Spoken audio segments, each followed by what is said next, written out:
പത്തനംതിട്ടയിലെ പുതിയൊരു എപ്പിസോഡിലേക്ക് എല്ലാവർക്കും സ്വാഗതം. നയനയും നവിയും കൂടെ വളരെ വിഷമത്തോടെ തന്നെ അനന്തപുരിയിലേക്ക് വരികയാണ്. ഈ സമയം അജയൻ അവിടെ ഇരുന്ന് ഫയലൊക്കെ നോക്കുന്നുണ്ടായിരുന്നു. ഇവർ രണ്ടുപേരും വളരെയധികം വിഷമിച്ച് വരുന്നത് അജയൻ കാണുകയും ചെയ്യുന്നുണ്ട്. എന്നിട്ട് നയന വന്നിട്ട് അജയൻ്റെ അടുത്ത് പറയുന്നുണ്ട്, ഇളയച്ച നാളെ നന്ദു ട്രെയിനിങ് ക്യാമ്പിൽ പോവുകയല്ലേ, അതിന് വേണ്ടിയിട്ട് ഞങ്ങൾ 3 പേരും കൂടെ പർച്ചേസിനൊക്കെ പോയതായിരുന്നു. ആ സമയത്താണ് നന്ദുവിനെ പോലീസുകാർ ഒന്ന് പിടിച്ചുകൊണ്ട് പോയത് എന്നൊക്കെ പറയുന്നുണ്ട്. അപ്പോൾ ഈ ടൈമിൽ തന്നെ ദേവയാനിയും അനാമിക അവിടെ എത്തുന്നുണ്ട് കേട്ടോ. അപ്പോൾ അജയൻ ചോദിക്കുന്നുണ്ട്, എന്തിനാ കൊണ്ടുപോയ, എന്താ കാര്യം എന്നൊക്കെ. അപ്പോൾ നയന പറയുന്നുണ്ട്, എന്താണ് കാര്യമൊന്നും അറിയത്തില്ല, ഞങ്ങൾ ചോദിച്ചിട്ട് പറഞ്ഞതുമില്ല എന്നൊക്കെ ഇങ്ങനെ പറയുന്നുണ്ട്. ഈ കാര്യങ്ങളൊക്കെ പറയുന്ന സമയത്ത് നയന നല്ല രീതിയിൽ കരയുന്നുണ്ട് കേട്ടോ. അപ്പോൾ ദേവയാനിക്കത് കാണുമ്പോൾ ഭയങ്കരമായിട്ട് വിഷമാവുകയാണ്. എൻ്റെ മോള് ഇങ്ങനെ കരയുന്നുണ്ടല്ലോ എന്നൊക്കെ വിചാരിച്ചിട്ട് ദേവയാനിക്ക് ഭയങ്കര വിഷമാവുകയാണ് ചെയ്യുന്നത്. അപ്പോൾ നയന പറയുന്നുണ്ട്, നന്ദുവിനെ ഇങ്ങനെ പോലീസ് അറസ്റ്റ് ചെയ്തുകൊണ്ട് പോകുന്ന സമയത്ത് എൻ്റെ ദേഹമൊക്കെ ഭയങ്കരമായിട്ട് കുഴഞ്ഞു പോകുന്ന പോലെ തോന്നുന്നുണ്ട് എന്നൊക്കെ ഇങ്ങനെ പറയുകയാണ്. അപ്പോൾ തന്നെ നയന അവിടെ ഇരുന്ന് പൊട്ടി പൊട്ടി കരയുന്നുണ്ട് കേട്ടോ. അപ്പോൾ ഇതൊക്കെ ദേവയാനിക്ക് വളരെയധികം വിഷമാക്കുന്നുണ്ട്. അപ്പോൾ നയന പറയുന്നുണ്ട്, എങ്ങനെയെങ്കിലും നന്ദുവിനെ രക്ഷിക്കണം ഇളയച്ച എന്നൊക്കെ ഇങ്ങനെ പറയുന്നുണ്ട്. അപ്പോൾ ഇത് കേട്ടിട്ട് അനാമിക പറയാം, അവൾ എന്തെങ്കിലും തെറ്റ് ചെയ്ത് കാണും, പിന്നെ എന്തിനാ വെച്ചാൽ അവളെയൊക്കെ രക്ഷിക്കാൻ പോണേന്നൊക്കെ ഇങ്ങനെ അനാമിക പറയുന്നുണ്ട്.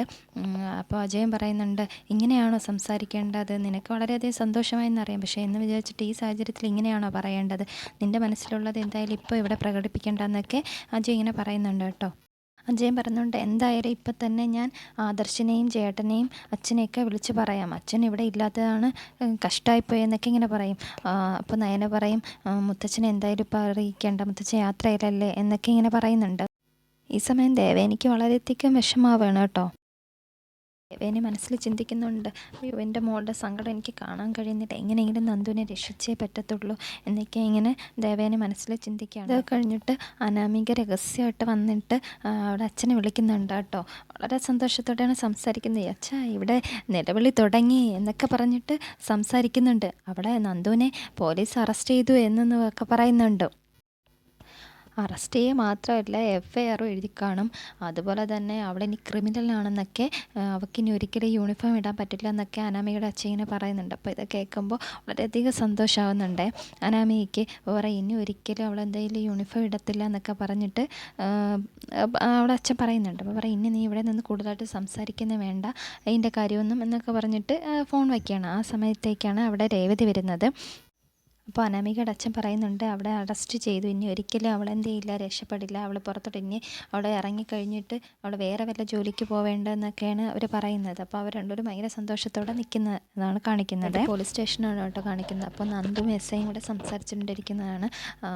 SI പറയുന്നുണ്ട്, ഈ അനന്തപുരി കുടുംബത്തോട് എനിക്ക് ചെറിയൊരു ദേഷ്യം വൈരാഗ്യമൊക്കെ ഉണ്ട്. കാര്യം അവിടെ അതിലൊരുത്തനുമാണ് എൻ്റെ കൈയൊക്കെ തല്ലി ഓടിച്ചത്, അതുമായിട്ട് ബന്ധപ്പെട്ടിരിക്കുന്ന എനിക്കൊരു ദേഷ്യവും ഒക്കെ ഉണ്ട് എന്നൊക്കെ പറയുന്നുണ്ട്. പക്ഷേ അതിൻ്റെ പേരിലല്ല ഞാൻ നിന്നെ അറസ്റ്റ് ചെയ്തതെന്നൊക്കെ. ഇങ്ങനെ ആണായാലും പെണ്ണായാലും ആവശ്യമില്ലാതെ ഒരാളുടെ ദേഹത്ത് കൈവച്ചാൽ പോലീസിന് അവർ പരാതി തരികയാണെങ്കിൽ പോലീസിന് ഇടപെടേണ്ടി വരുമെന്നൊക്കെ ഇങ്ങനെ SI പറയുന്നുണ്ട് കേട്ടോ.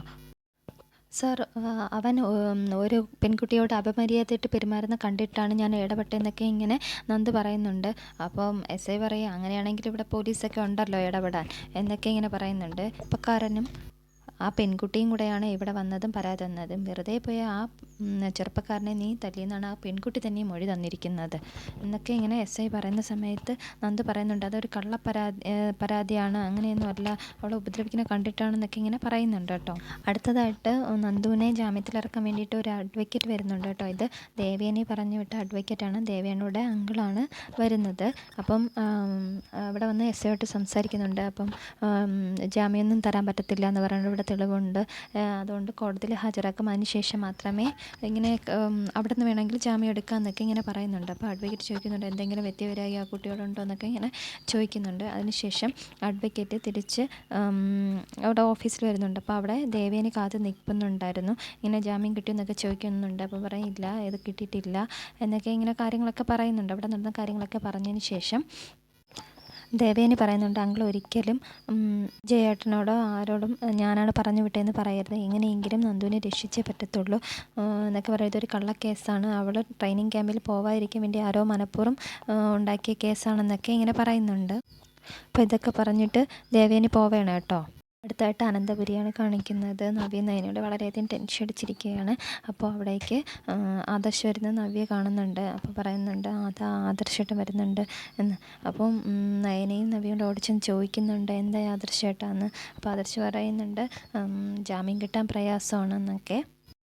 നവ്യ പറയുന്നുണ്ട് അച്ഛനും അമ്മയും ഇതൊരിക്കലും ഒന്നും അറിഞ്ഞിട്ടില്ല, ഇത് അവരോട് എങ്ങനെ പറയുമെന്നൊക്കെ ഇങ്ങനെ നവ്യ ചോദിക്കുന്നുണ്ട്. ഇപ്പോൾ അവരോടൊന്നും പറയണ്ട എന്നൊക്കെ ആദർശ് പറയുന്നുണ്ട്. നയന പറയുകയാണ് നമ്മൾ ആദർശേട്ടൻ വരാൻ വേണ്ടിയിട്ടാണ് വെയിറ്റ് ചെയ്തിരുന്നത്, എന്തായാലും ഞങ്ങളൊന്ന് വീട്ടിലോട്ട് പോവുകയാണെന്ന് പറഞ്ഞിട്ട് അവർ പോവുകയാണ് കേട്ടോ. അടുത്തായിട്ട് നയനയും നവ്യയും കൂടെ അവരുടെ വീട്ടിൽ വരുന്നുണ്ട്. ആ സമയം നവ്യ പറയുന്നുണ്ട് അച്ഛനും അമ്മയും ഇതുവരെയ്ക്കായിട്ടും ഒന്നും അറിഞ്ഞിട്ടില്ല, ഇതെങ്ങനെ പറയും എന്നൊക്കെയെന്ന്. അപ്പോൾ നയന പറയുന്നുണ്ട് എന്തായാലും ഇപ്പോൾ ഒന്നും പെട്ടെന്നൊന്നും പറയണ്ട, പ്രത്യേകിച്ച് അച്ഛനോട് എന്നൊക്കെ നയന പറയുകയാണ്. അമ്മയും ഇവർ രണ്ടുപേരും കൂടെ കയറി വരുമ്പോൾ ഗോവിന്ദൻ കാണുന്നുണ്ട് കേട്ടോ. അപ്പോൾ വളരെ സന്തോഷത്തോടെ ഇങ്ങനെ വരികയാണ്. ആ സമയം തന്നെ കനകയും വരുന്നുണ്ട്.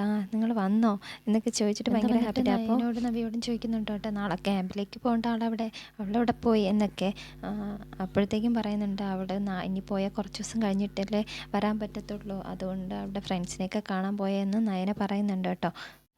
ഈ സമയം കനക ചോദിക്കുന്നുണ്ട് എന്ത് പറ്റിയെന്ന്, എന്തോ വിഷമമുള്ള പോലെ ഇരിക്കുന്നുണ്ട്, എന്താ കാര്യം എന്നൊക്കെ. അപ്പോൾ പറയാം ഒന്നുമില്ലമ്മേ എന്നൊക്കെ ഇങ്ങനെ പറയുന്നുണ്ട് അവർ രണ്ടുപേരും. അപ്പോൾ ഗോവിന്ദൻ പറയുന്നുണ്ട് നിങ്ങൾ മൂന്നുപേരും കൂടെ ഒരുമിച്ച് ഇപ്പം കുറേ നാൾക്ക് ശേഷമല്ലേ ഇങ്ങനെ പർച്ചേസിങ്ങിനൊക്കെ പോയത് എന്നൊക്കെ ഇങ്ങനെ പറയുന്നുണ്ട് കേട്ടോ. അപ്പോൾ നന്ദുവിന് വാങ്ങിച്ച സാധനങ്ങളായിട്ടൊക്കെയാണ് അവർ വന്നതും. അപ്പോൾ അതൊക്കെ കനകയുടെ കയ്യിൽ ഏൽപ്പിക്കുന്നുണ്ട്. അപ്പം കനക പറയുന്നുണ്ട് എത്രയും പെട്ടെന്ന് നന്ദുവിനെ ഇങ്ങോട്ട് വരാൻ പറ, വിളിച്ച് പറ, നമുക്കിവിടെ ഇരുന്ന് എല്ലാവർക്കും കൂടെ ഫുഡൊക്കെ കഴിക്കാം എന്നൊക്കെ ഇങ്ങനെ പറയുന്നുണ്ട് കേട്ടോ. അപ്പോൾ ഇവർ ഭയങ്കര വിഷമിച്ചിരിക്കുകയാണ്. കനകയും ഗോവിന്ദനൊന്നും അറിയാത്തതുകൊണ്ട് നല്ല ഹാപ്പി ആയിട്ട് നിൽക്കുകയാണ് കേട്ടോ. അതോടെ ഇന്നത്തെ എപ്പിസോഡ് അവസാനിക്കുക.